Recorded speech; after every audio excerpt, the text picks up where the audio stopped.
Assalamualaikum warahmatullahi wabarakatuh. Saya sedang berada di kantor atau pusat mall pelayanan publik di Kabupaten Pindrang.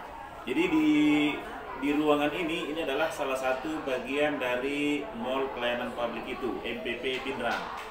Ini adalah kalau bahasa kita lambing, kemudian ada meja. Ini adalah meja yang disiapkan oleh tim Kementerian Agama untuk bisa memudahkan proses akad nikah atau prosesi pernikahan yang merupakan salah satu inisiatif dari DPM PTSP Pindrang untuk menyiapkan tempat ini. Dan di sini kita atau siapapun yang ingin melaksanakan pernikahan dengan mudah, dengan efisien, disiapkan. Ada lambingnya, juga ada tempat akad nikah, ada kursi yang bisa menjadi prosesi pelaksanaan akad nikah. Intinya adalah MPP ini adalah salah satu inisiatif untuk memudahkan proses pelayanan publik, termasuk salah satunya adalah bagaimana menggelar akad nikah yang mudah, murah, dan nyaman untuk Anda jika ingin melaksanakan pernikahan. Salam dari Pindrang.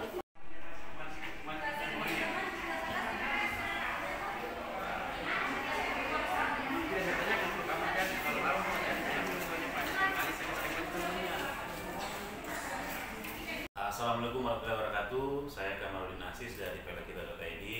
Dapat kesempatan lagi berkunjung ke Pindrang.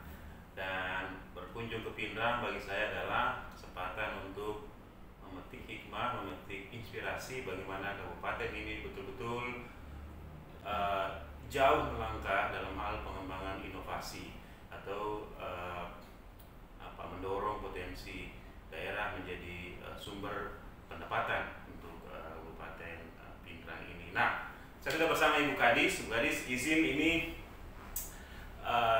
saya perlu mengetahui cerita di balik pengembangan mall pelayanan publik di Pindrang. Sebab yang saya tahu bahwa saat ini tidak banyak kabupaten kota yang menjalankan atau mengaktifkan mall pelayanan publik sebagai amanah undang-undang untuk memfasilitasi atau memediasi berdirinya mall pelayanan publik. Tapi Pindrang katanya sudah ada. Ibu Kadis, bisa diceritakan ini mall pelayanan publik ala Pindrang kayak gimana ini? Bagaimana modelnya sebenarnya? Kenapa bisa jalan? Ya, terima kasih untuk sahabat kami Pak Mumtaz. Jadi konsep yang kami bangun di sini adalah sebetulnya bagaimana percepatan pelayanan itu kepada masyarakat kita. Tanpa harus mengeluarkan dana yang lebih besar, ya. Karena kita tahu sekarang daerah pasti semua mengalami refocusing ya. Karena COVID. Dari COVID. Jadi tanpa harus dengan anggaran yang sangat besar, tetapi dengan anggaran seminimal, tetapi bisa menghasilkan semaksimal mungkin pelayanan kepada masyarakat kita. Itu langkah-langkah yang kami harus lakukan ya. Dan alhamdulillah dengan anggaran yang tidak sefantastis. Maksudnya itu gimana tuh? Kecil atau? Dengan kalau fantastis itu kan anggarannya biasa besar. Miliaran. Karena kami tahu kalau daerah-daerah lain itu membangun mall itu nggak ada yang istilahnya pasti sudah KMM-an. Karena mall itu megah, tinggi, menjulang. Karena di dalam ini kita bahwa membangun MPP atau mall pelayanan publik itu namanya kata mall itu pasti harus megah. Penekanannya kan megah. Padahal kalau menurut definisi kami yang kami pikir ya, membangun mall itu maksudnya di sini mall pelayanan publik adalah bagaimana menyatukan sebetulnya beberapa unsur pelayanan di dalamnya. Nah itu di satu tempat. Intinya adalah di situ sebetulnya. Yang penting di dalam membangun mall itu ada urusan yang akan dilayani. Ada urusan yang akan dilayani itu yang pertama.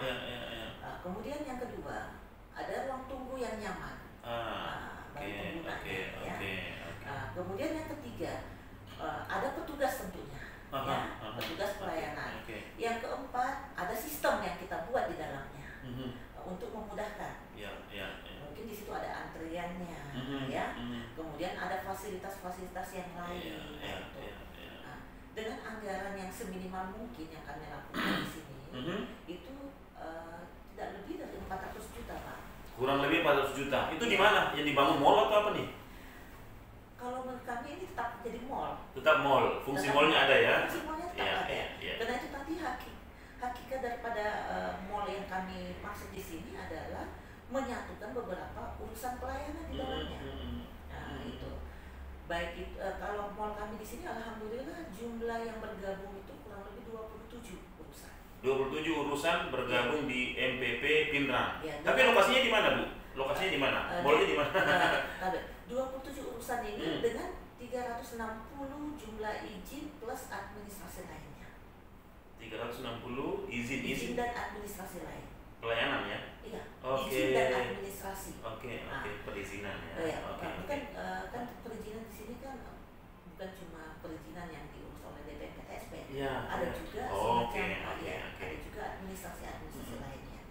Nah, tempatnya kami di sini bertempat di DPMPTSP sendiri.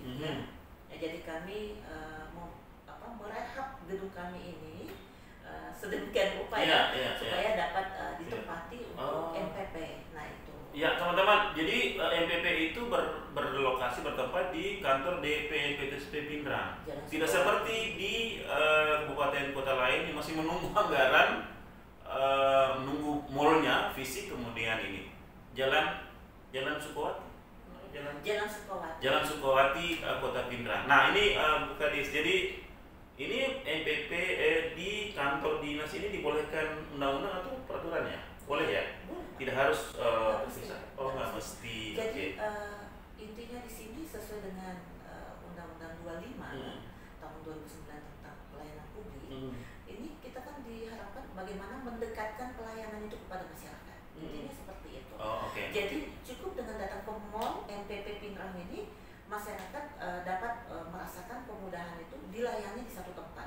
Kita tadi yang saya sampaikan 27 layanan, 27 tenan tadi. Ada yang kalau untuk internal kami, OPD internal, kita ada DPMPTSP sendiri, kemudian ada dari Dinas Kependudukan, urusan kependudukan, kemudian Dinas Tenaga Kerja, kita ada WLP, unit layanan pengadaan barang dan jasa, kemudian kita ada dari Dinas Bima Cipta atau PU ya, dari Dinas Lingkungan Hidup, kemudian Kemenak, ada Kemenak?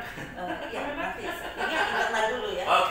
Kemudian kita ada dari Badan Keuangan Pak, terkait dengan pajak-pajak di situ ada ya. Kemudian dari perpustakaan untuk baca, kemudian kita ada dari perindustrian, itu secara internal ya. Di Snaker juga ada, di Snaker Kerja. Kemudian yang eksternal kami ada dari BPJS. BPJS ada di MPP Pinrang, BPJS Kesehatan, Ketenagakerjaan. Kemudian kita ada Pegadaian juga. Pegadaian? Iya, kita masukkan Pegadaian. Kita masukkan Pegadaian. Kemudian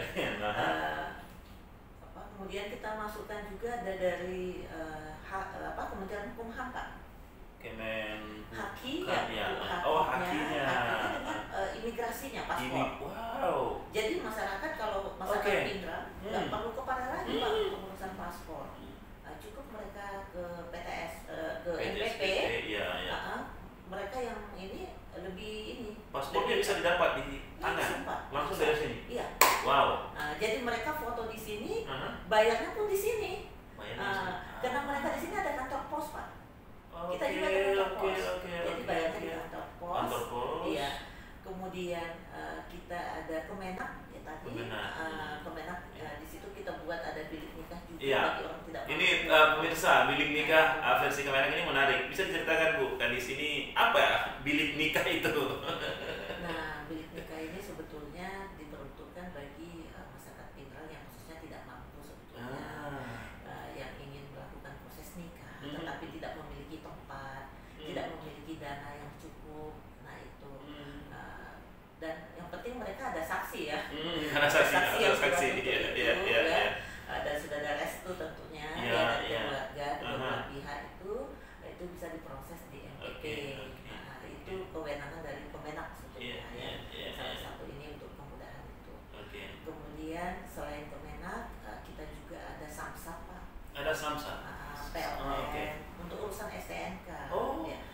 kemudian untuk PLN juga untuk ini, kemudian kita ada pajak yang tadi saya katakan pajak, kemudian kita ada bank Sulselbar. Ada gereja di sini? Ada Pak. Bank Sulselbar. Kemudian kita juga ada beberapa dari unsur Forkompinda.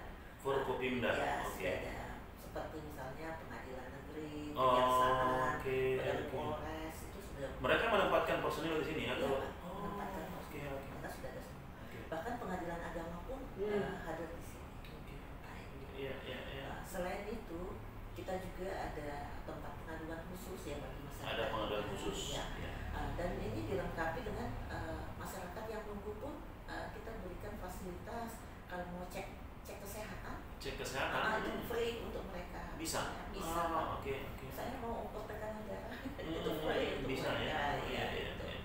Oke. Menarik. Jadi 36 institusi berapa?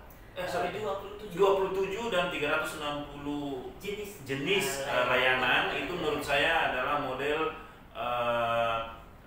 pelayanan umum publik yang luar biasa dari Pindrang, karena ini menjadi sangat fungsional melalui adanya MPP yang didirikan di kantor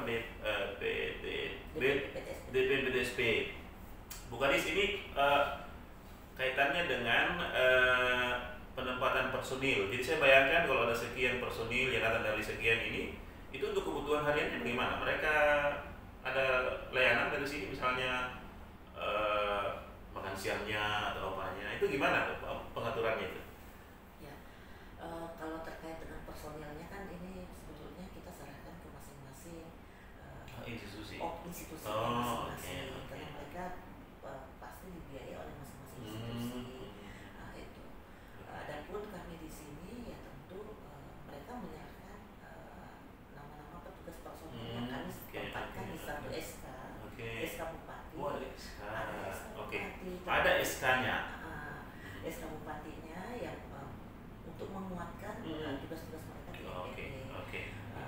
Dan yang inti di sini MPP adalah bagaimana kita mempercepat pelayanan ke masyarakat dulu. Karena kami tahu bahwa mungkin teman-teman yang lain itu kesulitan di faktor anggaran biasanya. Nah, jadi faktor anggaran ini jangan sampai menjadikan kita down di dalam memberikan pelayanan kepada masyarakat. Intinya semangatnya dulu untuk memberikan pelayanan. Betul. Dan tidak perlu terlalu megah dulu. Yang penting pelayanan itu jalan.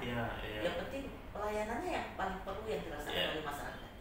Saya rasa intinya. Baik, luar biasa Ibu Kadis. Demikian obrolan singkat saya dengan Kadis DPMPTSP Pindrang, Ibu Andi Mirani, yang saya kira sejauh ini juga telah memberikan banyak perubahan terkait bagaimana pengembangan inovasi layanan publik di Pindrang. Saya ingin mengatakan bahwa untuk mengeksekusi MPP ini memang tidak harus megah, tidak harus besar, yang penting layanannya fungsional. Dan ini luar biasa di Pindrang, ada 27 institusi dan atau tenan, dan ada 360 layanan begitu. Ini menunjukkan bahwa daerah memang harus proaktif ya untuk bisa menjawab harapan kita semua tentang bagaimana pelayanan publik yang baik, terbuka, transparan, dan memberi kepuasan kepada masyarakat kita. Salam dari Pindrang.